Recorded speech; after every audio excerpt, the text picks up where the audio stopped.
Ladies and gentlemen, welcome to the Skins Fan Podcast. My name's Alex. I've been a lifelong Redskins fan, lifelong.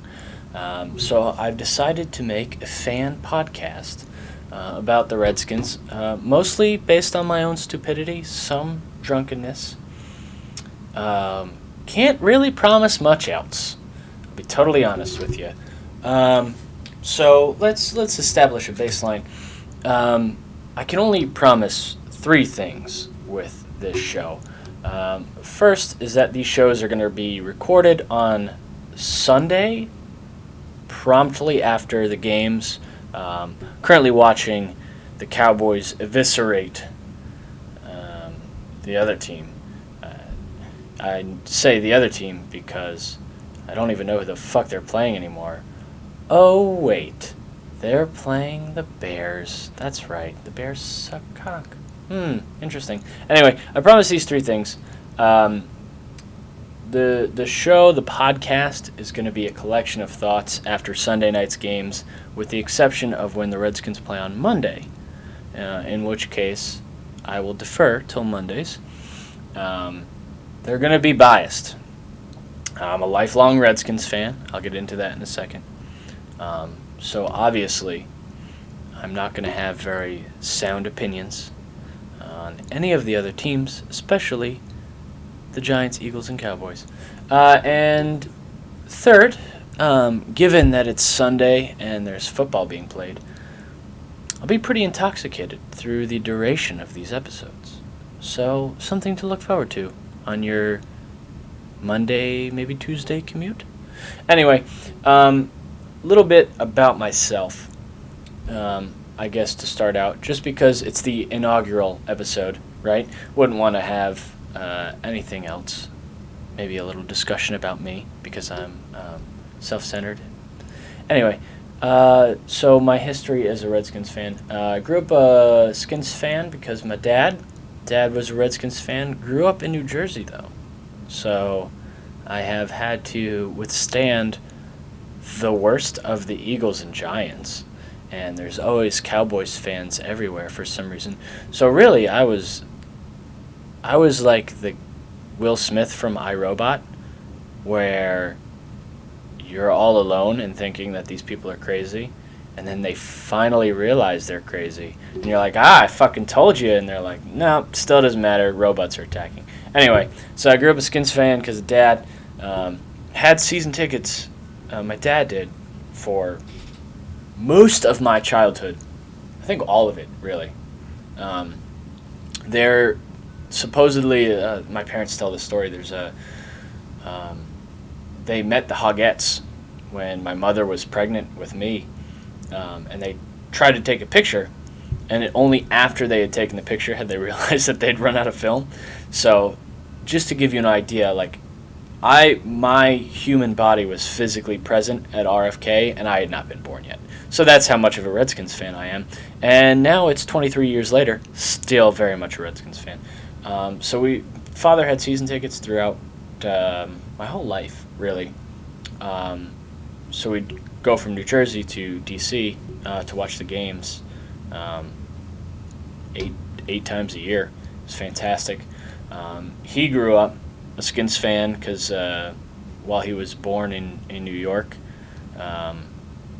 his uncle was a Redskins fan during the Joe Gibbs era, Joe Gibbs .1 era, not .2.0, you know. So 3 Super Bowls later, and Riggins running it in, he became a significantly larger fan of the Washington Redskins. And then, I kind of followed suit. I remember very fondly as a kid, we'd be watching Brian Mitchell return punts, and I'd hold my dad's hand, like, go Mitch, go Mitch, go Mitch, go Mitch, and we'd be jumping up and down. And this was back in the day when DirecTV was a new thing, HDTV was a new thing, and we were very fortunate that my father, they never binged on anything, my mother and father, and the first thing they binged on was we're getting an HD TV and we're getting DirecTV, and this must have been 2000, like 1999, 2000 era, like they splurged for an HDTV just to watch the Redskins, just to watch football. And he was a little bit of a baseball fan as well, but not so much myself.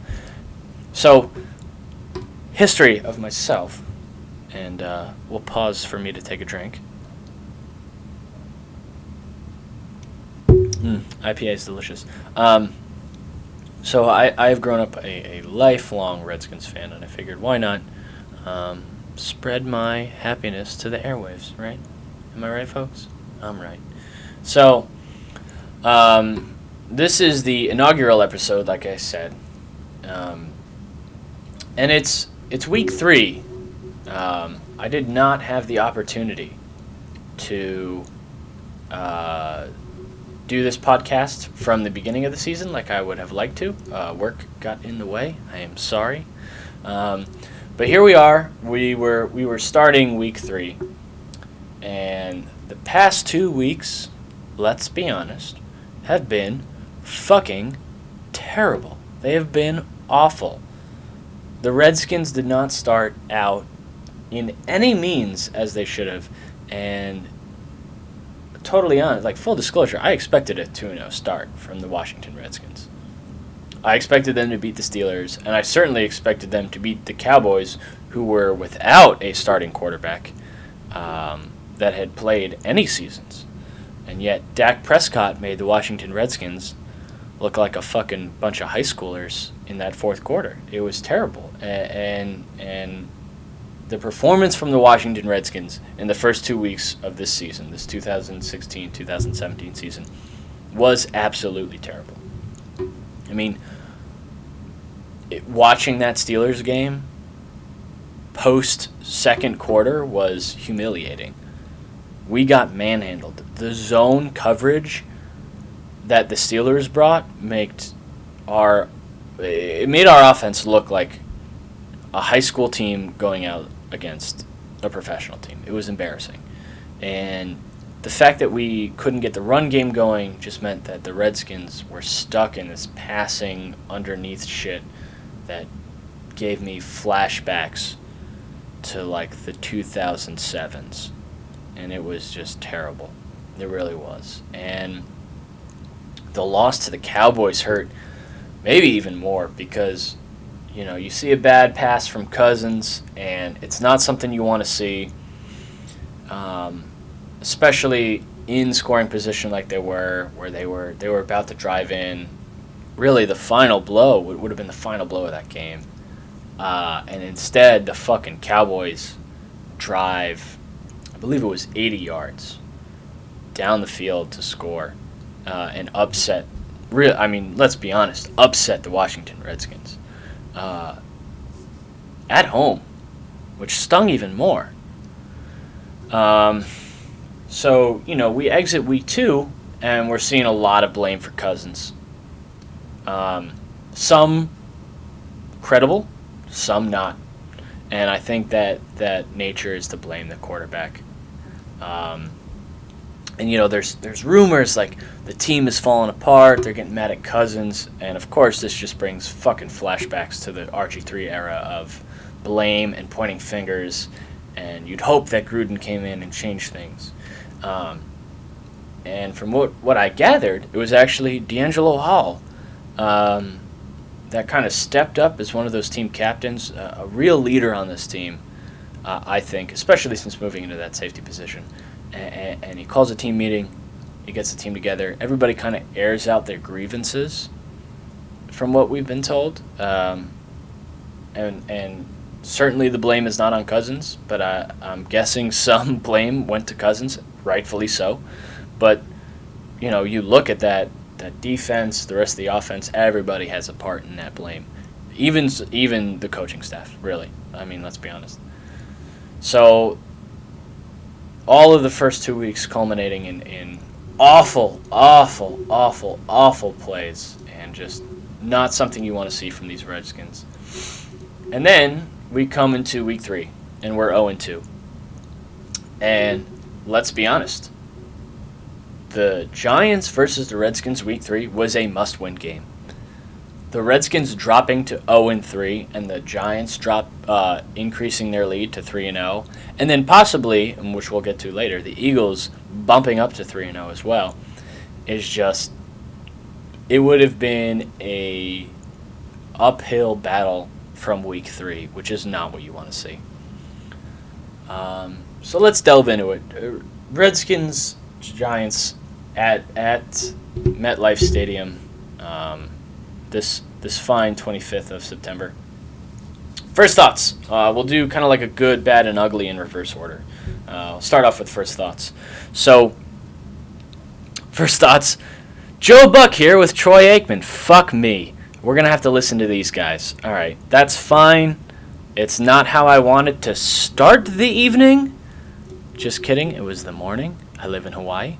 But it's how it rolled. So we deal with that. That's fine. I love to hate those guys, but honestly, they do a pretty good job. For the most part, somewhat, I guess. Anyway, I'm rambling here because I'm a little intoxicated. Let's go on. The Josh Norman versus Odell Beckham Jr. thing was hyped way out of proportion. I mean, way out of proportion. And we'll talk about the referees kind of going over this and whatnot later on. But, I mean, I get that you want to focus on it for the merits of selling viewership, right? Like, you want to hype this up because you're Fox and you want people to watch your show, and that's fine. But these guys came out to play football. And to their credit, they played football. It was pointed out and hyped up to the point of nausea, even to the point where, like, it was the third and fourth quarter. Minimal, like, very little had happened between the two of them. Maybe OBJ freaked out a little bit, but, like, between the two of them, not much happened. Maybe Norman should have gotten called for that unsportsmanlike when he lifted him up or something like that. I mean, that wouldn't even be unsportsmanlike. That would just be PI or holding. But the fact that it was drawn out like that was very infuriating. And I don't blame Aikman and Buck. I blame Fox, which is fine, just as a critique of the show itself. But here's what was not pointed out and what I think should have been. And this is not reactionary. This is not, like, me freaking out. But this was a must-week game for the Redskins. I mean, goddamn. The Redskins needed to fucking win this game, and they needed to win it badly. They didn't just need this because it would help them get to the playoffs and they could afford a division loss. No, the Redskins needed to win this game. They cannot go to week 4 0-3, right? So that's that. Let's move on to the ugly. Those are just the first thoughts. Keep in mind, this whole time, I approach this game as a must-win, and I think if you're watching at home, you should have too. The ugly. The Redskins were 0 for 6 when in the red zone for touchdown scoring. 0 for 6. That is atrocious. It doesn't matter that we got 15 points on 6 drives that entered into the red zone. What matters is that all of those points, 5 of the 6, were field goals. That is terrible. That is atrocious, even. You cannot be a playoff contending team who has aspirations to get into higher tier playoff games and score 15 points on 6 drives in the red zone. I mean, you must score a touchdown on at least 2, maybe 3 of those. And the fact that the Redskins couldn't do that is worrisome, although correctable. But it's still ugly. And let's not kid ourselves. It is ugly. Even uglier is and I call this the Cousins-Gruden fuck-up in the red zone, because that's what it is. The expiration of time in the first half going into the second half, where the Redskins did not score but were in the red zone with 6 seconds left and a fucking timeout is atrocious. The not calling a timeout was deplorable, and I'm not talking on the sack. I'm talking on the spike that they took, where it took 12 seconds to get to the line. That was atrocious. You could have called a timeout, saved a bunch of time. Or, even more so, on the Giants' possession of the ball before the turnover. You have got to know, going into that, you are down points. You need to score this half. So you must burn your timeouts to preserve some of the time that the offense is burning. The team that controls the ball controls the clock. That's basic football. Gruden has got to know to call timeouts leading up to the Redskins turnover. He has to burn at least one of them. I don't care if you're down a timeout or whatnot. You still have to use those timeouts. And I know this is coming from an amateur, like critiquing a pro coach, but the clock management from this team, and I'll get into Cousins in a second, has been not good. Not good at all. And then Cousins, when you have the ball, you have to know what you're doing when you have the ball. You're the quarterback. You control the clock. You need to know, I need to call timeout when that pass is completed and we remain in bounds and we cannot rush to the line in time. You need to know to call your final timeout. It would give you room for 2 more plays and the field goal. I mean, we should have called timeouts when the G-men had possession, but equally as bad is Cousins' clock awareness leading up to a bad play. Not even getting into the bad play. Now let's get into the bad play. You have to know to throw that ball away. Absolutely. You cannot scramble in that. And if you scramble, you certainly scramble with 1 timeout left. You certainly can't fumble that ball for a time to expire after 6 seconds. It was an atrocious play, and it's happened twice in 2 years, and it is unnerving. And what's comical about the whole thing is we are 2-0 when we make those mistakes. However, it is still inexcusable. And furthermore, I mean, Gruden needs to, whoever's calling offense needs to call better plays. Like, not just red zone defense, but in that specific situation, why not run the ball? You have 6 seconds left on the clock and a timeout. You're 4 yards away from the end zone. I don't care if you've been stuffed all game. They're looking for a pass. Run that ball right up the gut. If he doesn't score, you call a timeout. There's nothing that prevents you from doing that. It was just a frustration, and the ugly was ugly. Let's move on to the bad. Penalties and the referees' calls this game.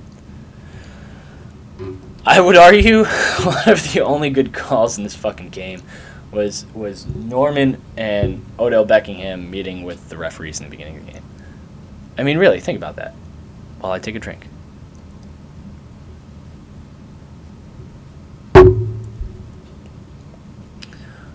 That was about the only good call of the game. The Redskins were penalized to a point that was unnerving, and even more concerning is that we might have won because the Giants were penalized to a horrific standard. I mean, they got penalized so much to the point where one of their starting center was ejected for 2 unsportsmanlikes.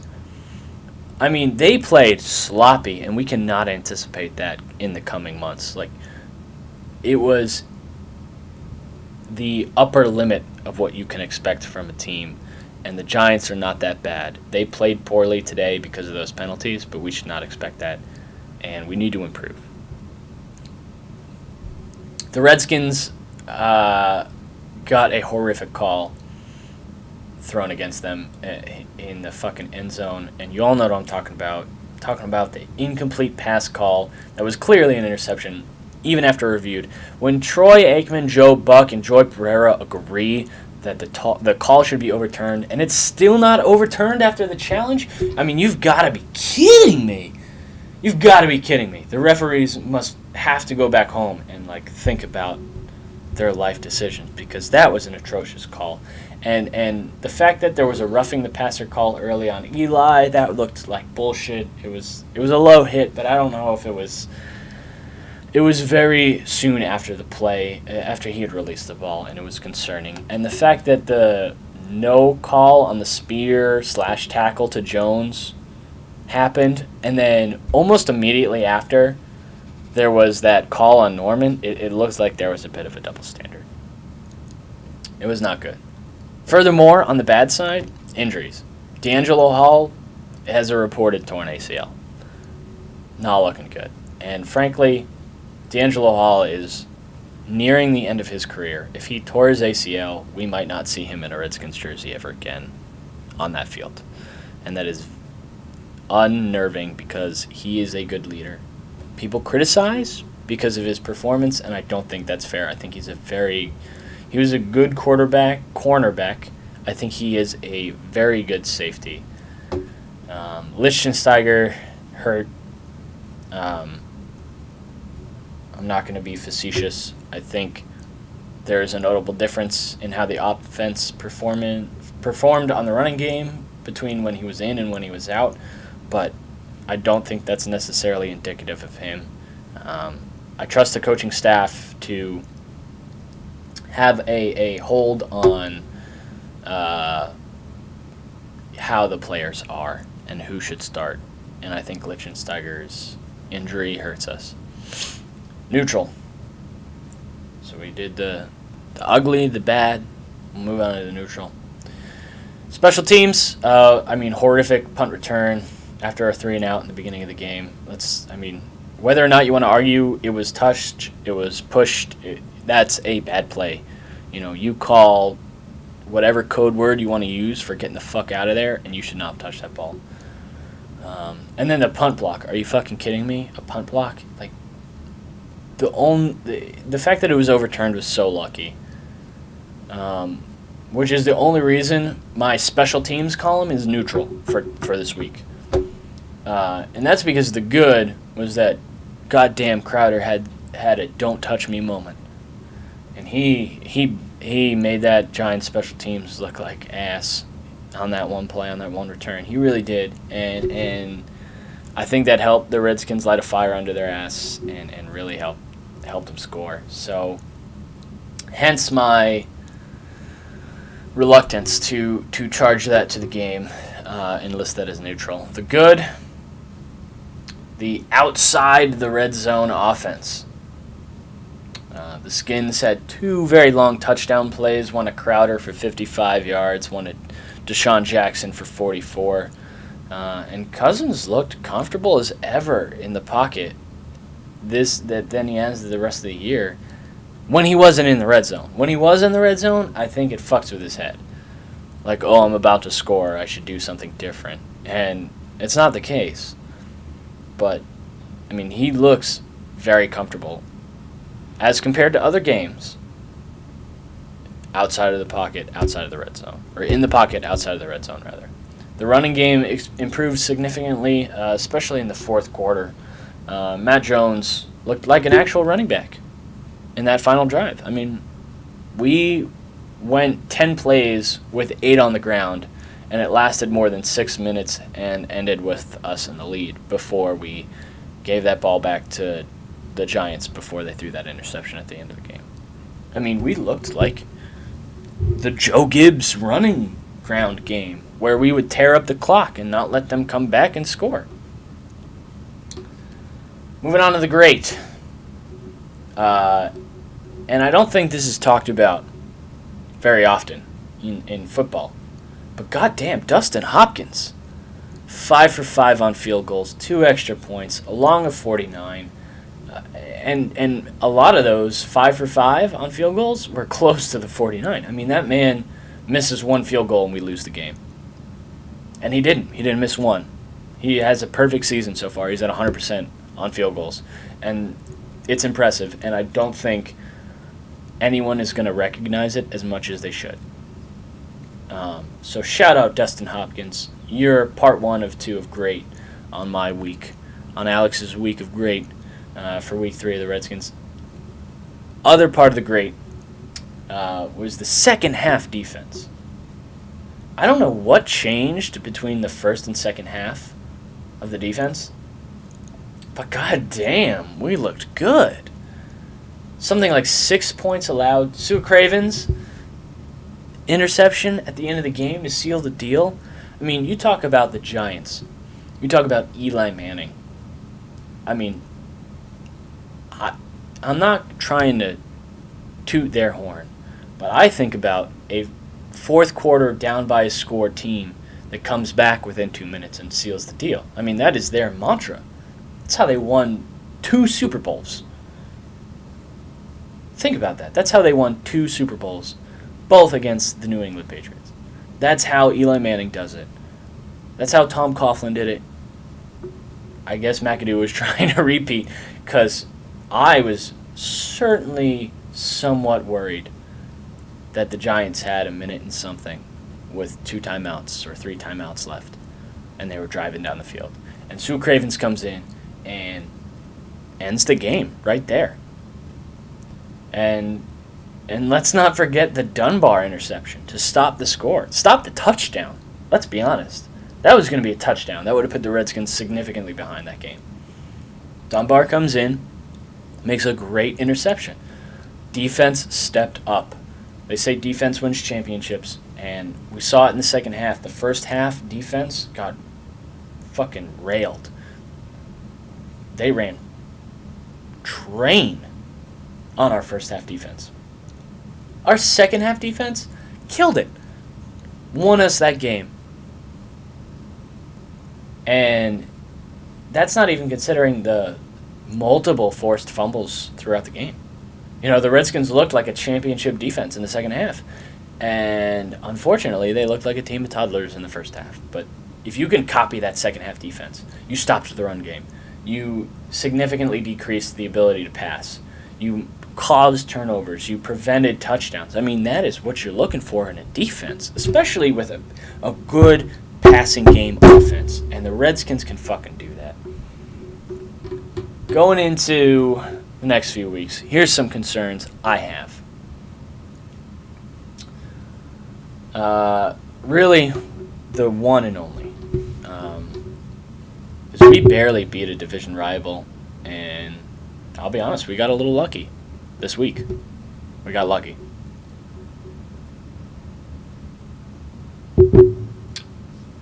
Turnover ratio in our favor.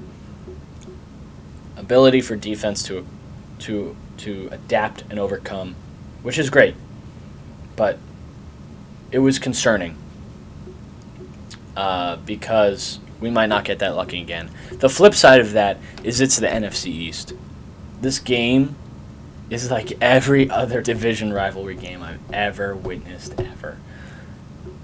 You know, we're going to go out there and we're going to make good plays, and we're going to come back, and they're going to come back, and it's going to be a slaughter fest the whole time. There's not a division rivalry game in the NFC East that isn't entertaining. That's why they give us the top slots every time.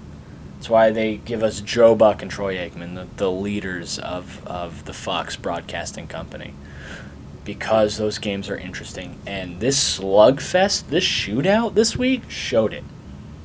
And if the Redskins can just manage to pull through the skin of their teeth, they will make it to the playoffs. So I'm concerned, but I'm not concerned. The way forward is that Cousins improves the passing game, especially on his inside the red zone passes. And we know the issues with those, but that's okay. We also need an improvement on the running game. And hell, it wouldn't have hurt to have a good fake handoff this whole fucking game, because guess what? I saw about 3 of them, and they wouldn't have fooled an autistic retard. The whole thing, like, Cousins is looking one way, and Jones is going the other. It was terrible. But I digress. Still, room for improvement. They can still do better. Defense, it's got to look like the second half defense of this week, not the first half. And the run game has to look like the final drive of this game. You have to be able to control the clock when you're on offense. And doing that by passing consistently is not the way. You got to continue to chip away at the deficit we have versus our division rivals. We're 1-2. Everybody else has at least 2 wins. You got to continue to chip away, and you got to get that lead, and you got to keep that lead. And finally, the way forward. The Skins and any other team in our division, let's be honest, they are not likely to make the wild card.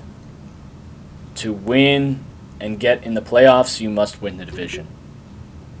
And the Redskins must win the division in order to get to the playoffs. I do not foresee them getting into the playoffs without a division win. Wild card does not exist in the NFC East for the most part. Around the NFC East, we're wrapping up here, folks. But around the NFC East, let's cover some things. Giants are still very formidable under McAdoo. We should worry about our next encounter, which is Week 17, and I believe that's going to be a showdown, and I believe it's going to matter very much for one of our teams. Only through improvements, we're going to win that game. We cannot play like we played today and win that next game, unless we get the luckiest, which will not happen. The Cowboys looked like veterans, and I'm watching them right now, and they looked like veterans today, and that's concerning because they're a team made up of freshmen. If not for bad plays, we would have won in Week 2. None of that withstanding, they looked good today. They played the Bears. That's fine. They still looked good. The Eagles demolished a team that eviscerated the Redskins. The Eagles destroyed the Steelers today. It's the NFC East. It happens. We will play the Eagles and probably beat them this year. In fact, I wouldn't be surprised if we sweep the Eagles this year. But it should be concerning that the Eagles beat a team by a significant margin that we could not beat, and that stopped us to a humiliating effect. Sweeping the Eagles, I think, is key to us getting to the playoffs. We can probably afford one loss in the next 4 division games. Yes, 4 division games. We're 1-1 right now in the division. I think we can afford one more loss. I think we need to come out on top of the division,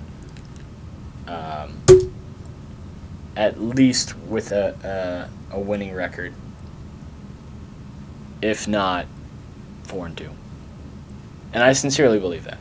We need to sweep either the Giants or the Eagles, and we need to beat the Cowboys.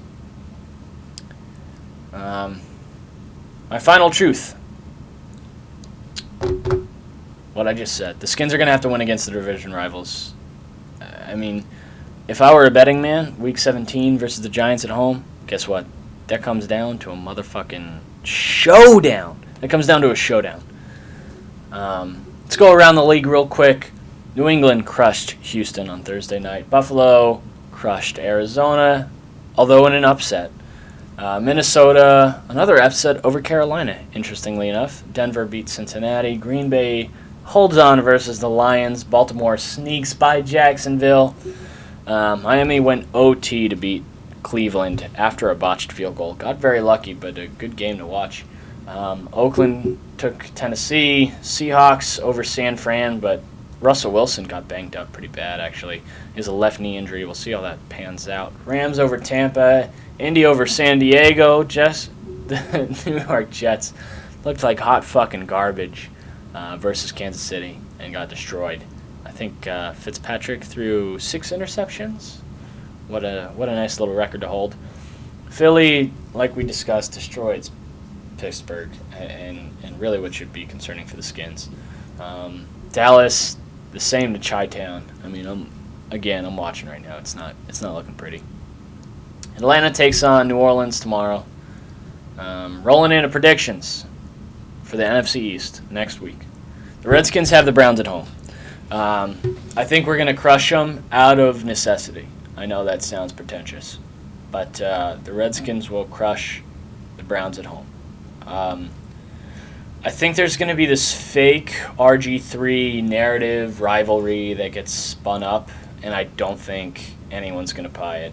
This is just more of an aside, but I think it's not going to be a thing. And they'll try to make it a thing. I'll be totally honest. I think the Browns are the worst team in football. It is literally a must-win to not drop to 1-3, and it's literally a must-win to remain contenders early on in this division.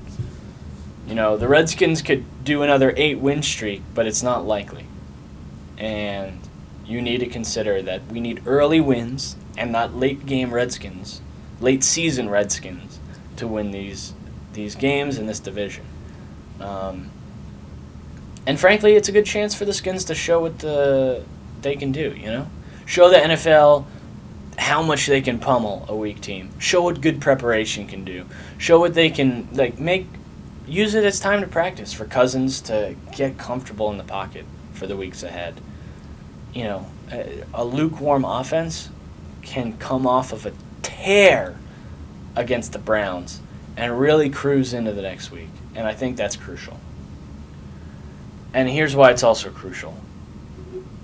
Spoiler alert, I think 2 of the 3 NFC East teams that are not the Redskins are going to win their next games. Eagles have Lions away. And I hate to say it, but the Redskins are going to be facing an undefeated Eagles team in Week 5. It's highly unlikely a team coming off a strong Steelers win is going to lose to the Lions, even though the Lions have improved over the past few months. The Lions are 1-2 and lackluster at best. I have the Eagles at 28 to the Lions 17. Giants at Minnesota. Undefeated Minnesota should be able to beat the Giants, but if the G-men make improvements, and significant improvements over this week, the Giants will make this a significantly difficult game, to say the least. I have Minnesota at 31, Giants at 27, but I would not be surprised if the Giants won. And the Cowboys at the 49ers, it's a real toss-up, honestly. Depends who shows up. The good Cowboys or the bad Cowboys, the Super Bowl 49ers, the fucking 40-kneelers. Ultimately, I think the fresh Cowboys will prevail. This fresh, young, new team will prevail. But I think there's a chance that the 49ers pull through. Either way, I think it's a must-win next week for the Redskins. I have the Cowboys at 24 to the 49ers 17. For those of you listening, I hope you enjoyed the podcast. This has been the Skins Fan Podcast. My name's Alex, and I hope to hear from you, or I hope you hear from me, next week. Have a good night.